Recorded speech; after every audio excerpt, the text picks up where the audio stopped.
Ladies and gentlemen, welcome to the Hyperconscious Podcast. Alan, what is hyperconscious?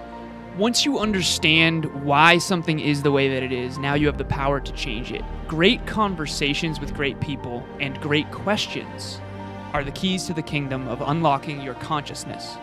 Every single action that you do starts as a thought. When you control the way you think, you will control the way you act, and you will control the way you live. That is hyperconscious.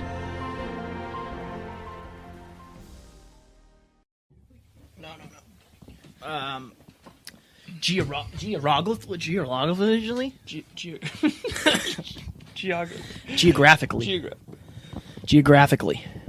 This is cool. So I would say make sure that pretty face is showing. Yes, true. They're going to want to see that thing. They're going to want to see that thing, Alan. That face. You good? Ready?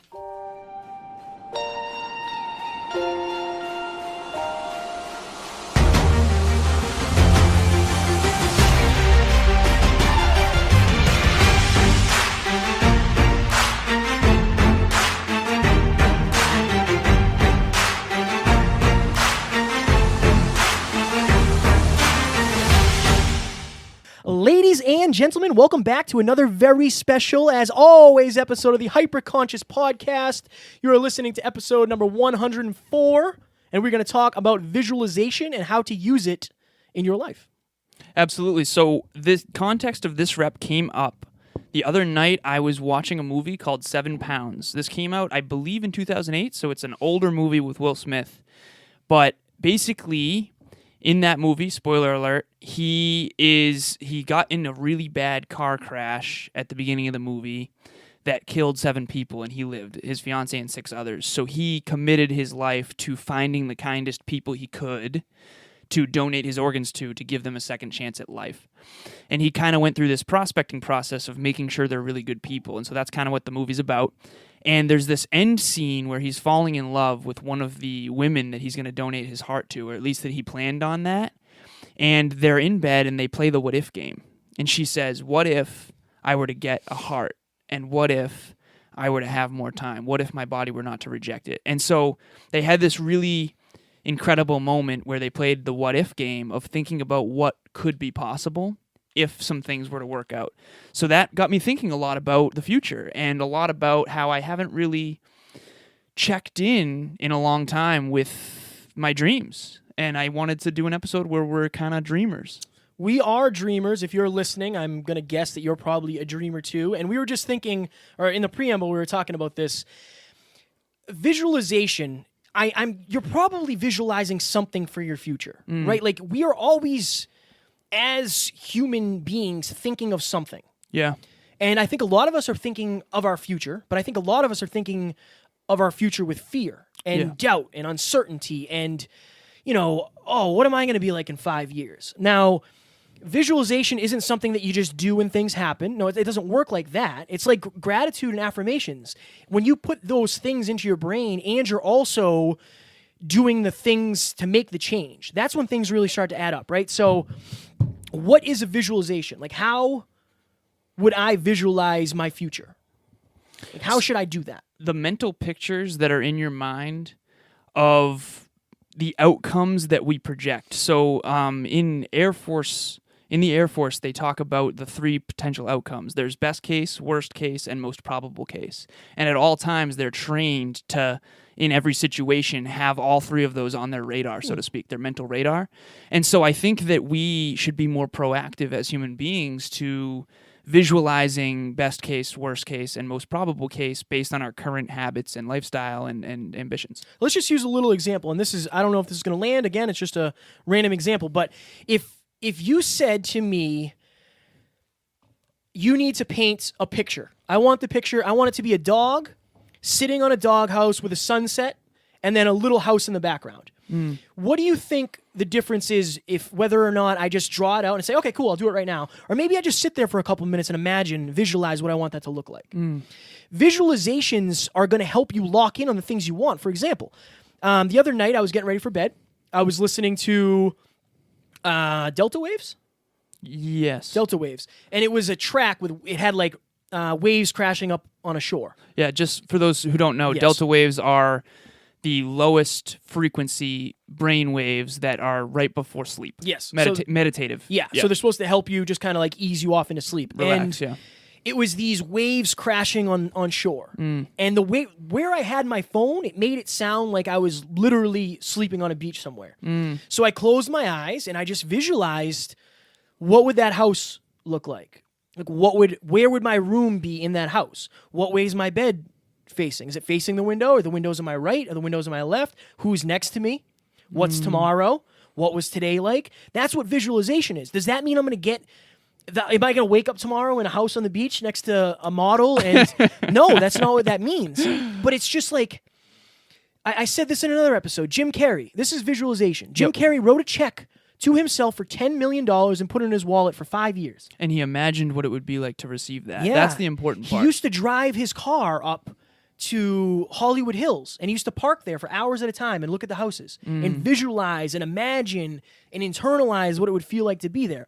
Oprah used visualization. Tiger Woods used visualization. A lot of athletes do. As a matter of fact, a lot of athletes visualize in their mind the ball going in before they shoot. Like in the game, they visualize the win.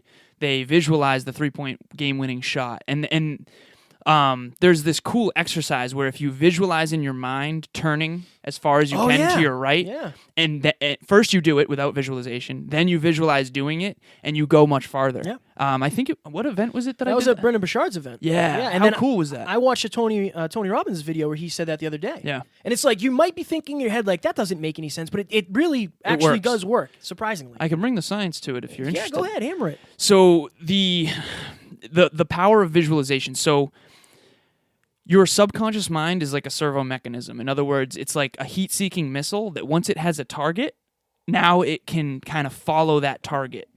If you visualize something in your mind, if you think about it, we say thoughts become things. Okay, so thoughts become images in our mind, and those images become things because then we start acting in accordance with that thing. So a lot of people say they feel guided. I believe that that's because they've chosen in advance something that they visualize that they know they're working towards, so they feel on purpose. What that means is that basically they feel like they're making consistent progress in reasonable time toward the thing they've imagined while staying congruent with their core values. Wow. Right. That was a mouthful. Right. And so it's like that's when people feel most on purpose. When you don't feel on purpose, quote unquote, it feels like you're lost. It feels like you're not making progress towards what you want more of, and or you're not doing it in a way that's congruent with your identity and your core values. See, the thing is, when you realize that you're going somewhere in life, like that, one of the biggest shifts ever for me is like, no matter what I do, I'm going to end up somewhere. Right. And I can either allow what's happening right now. Like, I'm very stressed out right now. There's a lot of things happening. Oh, yeah. If I visualize myself living this life forever in this stress, with the uncertainty I have, It's going to feel like crap. it's going to feel like crap, and I'm not going to be very excited for the future. I'm not going to be very excited for the future. I think we should get into that, too. The other cool part about visualization, we talk about why. Why visualize? Why visualize a brighter future? First and foremost, I'm going to break something down. You have the past, you have the present, and you have the future.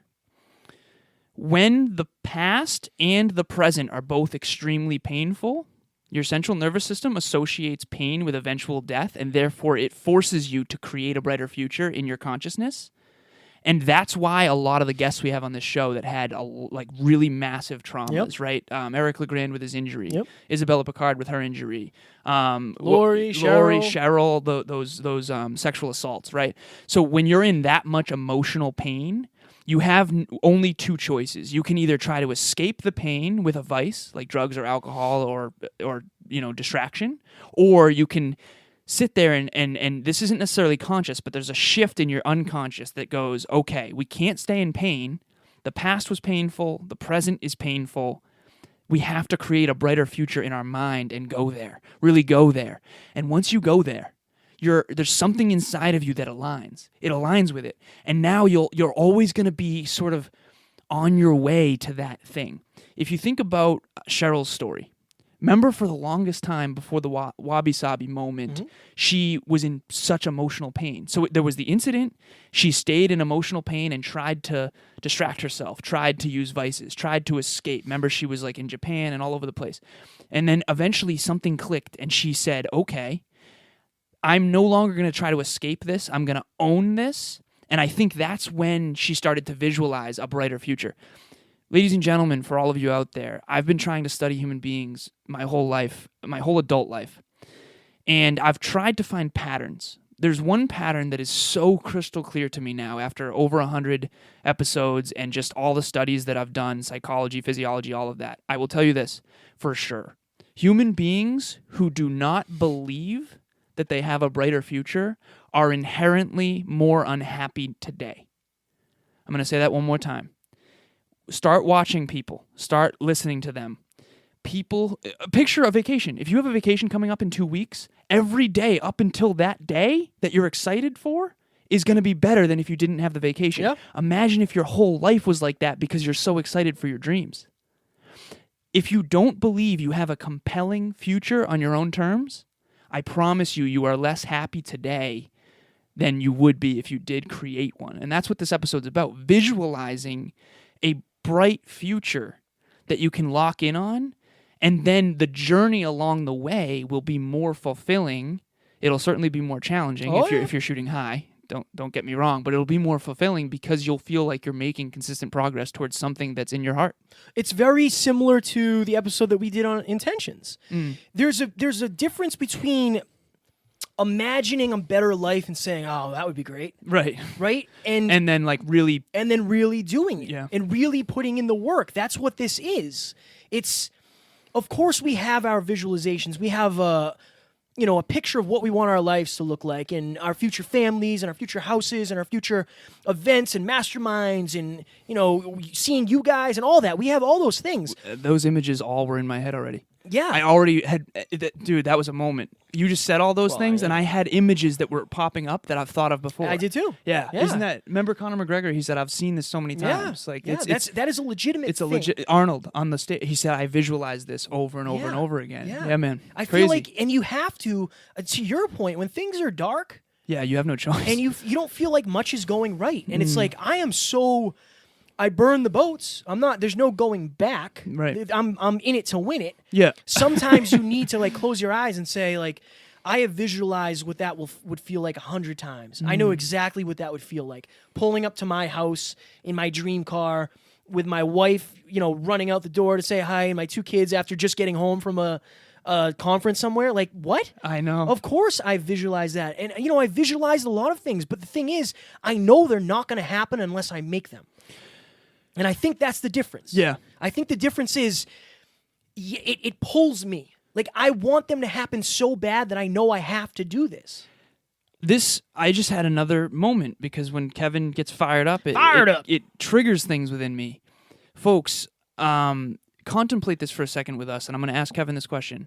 Why do you think more people don't visualize their dreams? I think a couple reasons, man. Number 1, fear. Number 2, when you see that picture and you see how clear it could be, it's afraid to go back. Okay. I mean, it's hard to go back. Yeah. When you see that, it's going to take a lot of work. Don't get me wrong. It's going to take a lot of work. But this person's done it. Those 2 people did it. This guy did it. She did it. Why can't I do it? When you realize there's another option, it almost locks you into chasing it. And I think not everybody's at that point where they're willing to burn the boats. If you're listening, maybe there's a good chance you still work a 9 to 5 that you might not like, right? That doesn't mean that you can't visualize a brighter future. Yeah, and it doesn't mean that 9 to 5 cannot be a vehicle toward that future. Right, or maybe that is. What if you're listening and you used to work a terrible job that you didn't like and you visualize this 9 to 5 is your thing? That's possible too. Alan and I are so far on the other side because we both had not so good experiences with corporate America / quote unquote normal jobs. And just life challenges in general. Yeah. But what you can visualize anything. You can visualize how you want your next relationship to be. Now, another beautiful thing, and I love talking about relationships and I love talking about visualizing relationships because if you're visualizing a relationship that has next level intimacy, next level communication, next level trust, and you wake up one day and you think to yourself, this isn't what I visualized. Now, unless you visualize something crazy like, marrying Brad Pitt tomorrow and then moving into a castle, Right. If you're visualizing a brighter future that you're really working towards. So you hit a note. You have to believe that you can achieve it. Yeah. Like if you don't believe, and when you don't, if I were to say I want to marry, I don't know who's someone Taylor famous. Swift. Yeah, Taylor Swift tomorrow. I know I'm full of shit, right? So I'm not going to act on it. Yeah. Therefore, it's never going to happen. Yeah. So 2 things. One, if you're going to visualize a brighter future, remember that you have to actually be honest with yourself when it comes to what you believe is actually possible, which, by the way, the more you act towards things, the more you're going to believe is possible because you're going to see the compound effect of positive habits over time.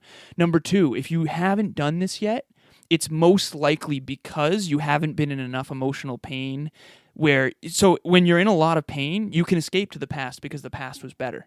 But when the past and the present are both super painful, human beings always go into the future and build towards something, or they just keep escaping. So one of the reasons most people don't have these visualizations where they visualize their dreams is I think inherently they're scared of what it will take to achieve it. Okay, yeah. So as soon as you own that this is what I'm doing, this is what I want to do, guess what? Now you have to change your behavior. Now all of a sudden, so I'll give you an example. One of my visualizations is to be the greatest natural aesthetic men's physique fitness model on the planet. Now, what that looks like in my mind is what I'm going for. If you guys do think I'm in shape right now, that I appreciate you, but I'm just getting started. This is nothing compared to what I've visualized. And it's funny because there have been some photos recently where I remember sitting there having this overwhelming moment of gratitude, and I've told Kevin this. I said, honestly, man, at one point that was just a thought. Now I was 160 pounds. I drank all the time. I was unhealthy. I was completely and utterly miserable. I was weak. I was frail. And now, and this is not an ego thing, I literally imagined in my mind what I could look like. And then now I look that way. If I hadn't imagined it, it wouldn't have happened. But here's the thing. As soon as I own that in my own consciousness, my own hyper-consciousness, now I have to stop drinking. Now I have to sleep more, hydrate more, eat right, train every day, right? So here's the thing. If you're afraid to visualize because on some level you're afraid of what it will take, you can change it. Remember, if you don't like the fucking process, remember Chris Rudin said this. He's like, a lot of people think they want a yacht and they visualize that yacht, but they don't want what comes with it, driving it and all that stuff. You can change it. It's your visualization. If you decide, you know what? This whole men's physique thing's not for me. You can change. So don't get tripped up by thinking just because you visualized it once that you can't shift that. As a matter of fact, I'm shifting my dreams. You and I were in my room right before this episode, and you were like, yo, your vision board says this. And I remember saying, honestly, man, this thing's out of date. Yeah. I got to change this. Well, and that goes back to what I was saying before I was so rudely interrupted and you went on that monologue with relationships. A lot of people that reach out to me are not happy in their relationships. Why? Because they never visualize what a happy, fulfilling, successful relationship was. They only visualize being with somebody. And you learn really quick that oh, that's not the treatment I want. I think I can do better than that. I visualize a life where I'm treated with more respect. I visualize a life where there's more intimacy, that doesn't mean your relationship isn't right, but what it does mean is if you want what you're visualizing, you're going to have to work towards it. You're going to have to communicate. Now, I think a lot of people have that issue. I think a lot of people, they just want somebody. Love me. I don't want to be alone. Being with somebody is better than being alone. Yeah. It's not if you're not happy, if you're not fulfilled. So what do you want your relationship? You can literally visualize anything, your body, your career, your relationship, and all of those things. You can visualize anything you're willing to close your eyes and set your mind to. Do you think a lot of people have visualized things and then let themselves down, so then they stopped? No, I don't. No, I see you and I are so far on the opposite extremes with this that I don't think many people realize the power of visualization. I honestly don't. I don't. Because I never knew this was a thing before this. Even before I was hyper-conscious, I've been always looking to I've been very future-oriented. Yeah, I feel like you're very different than most people in that regard. Because I've always had a vision for a brighter future, maybe because some of the things I went through were so painful I had no choice, but you think that most people just never use it at all? I think that it's an underutilized, like even affirmations and gratitude. Like affirmations are basically a form of visualization. Yeah. You know, Yeah. that's a lot of times when I suggest that, because that's one of the things I'll suggest. If you're a coaching client of mine, I will tell you that right now. That's one of the things I suggest. Yeah. I think it's unbelievably important. So important that I do it every night before bed. I write it down in my journal. I am this, I am that, and 5 things I'm grateful for every night. I call them my I am prayers. I have them too. That's awesome. But it's one of those things where it's like, a lot of people think that's like, it's wishy-washy. But I've seen things from it.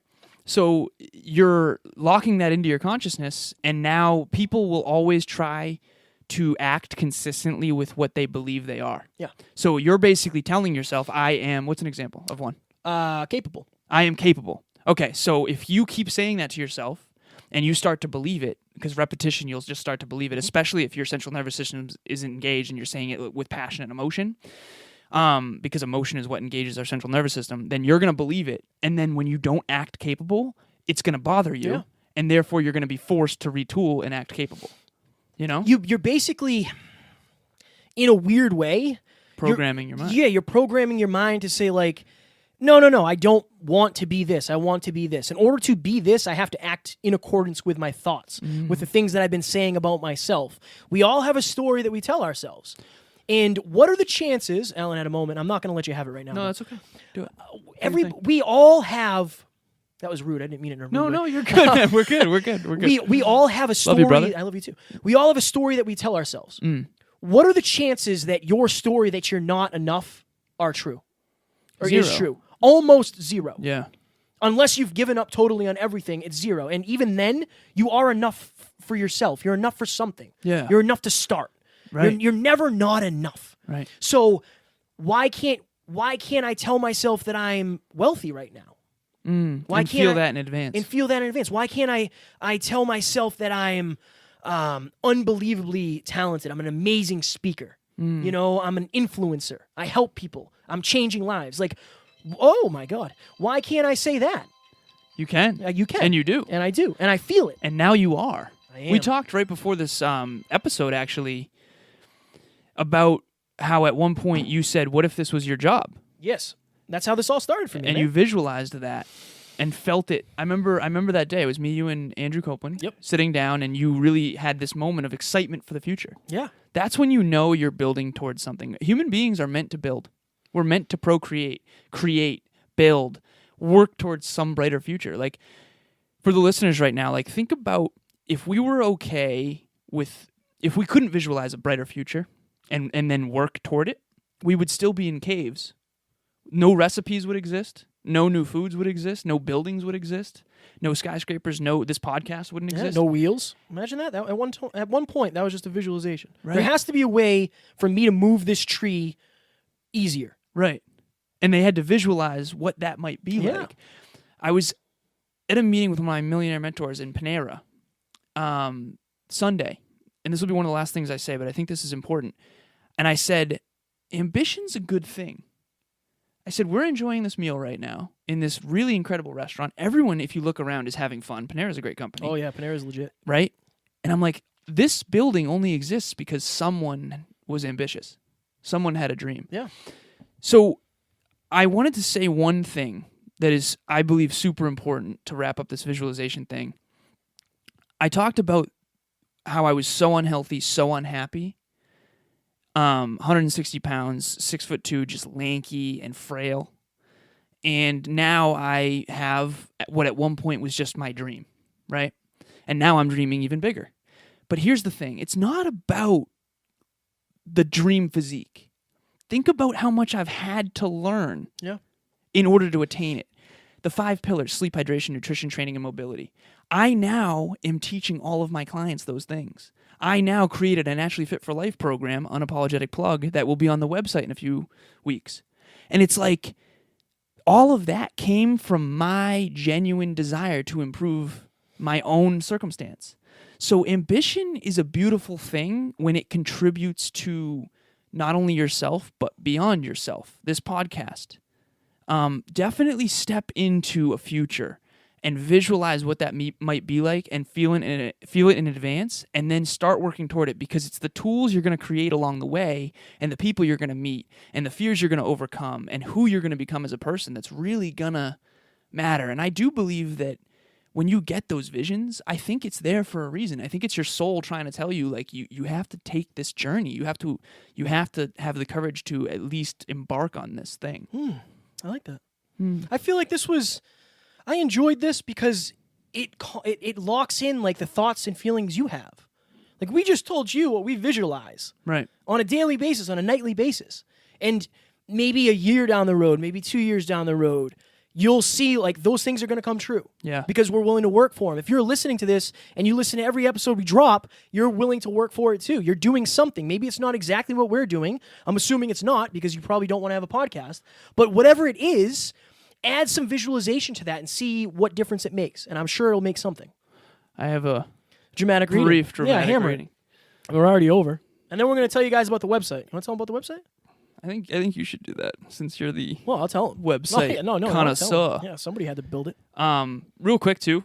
No. No. Jim Rohn said, "When do you start building the house?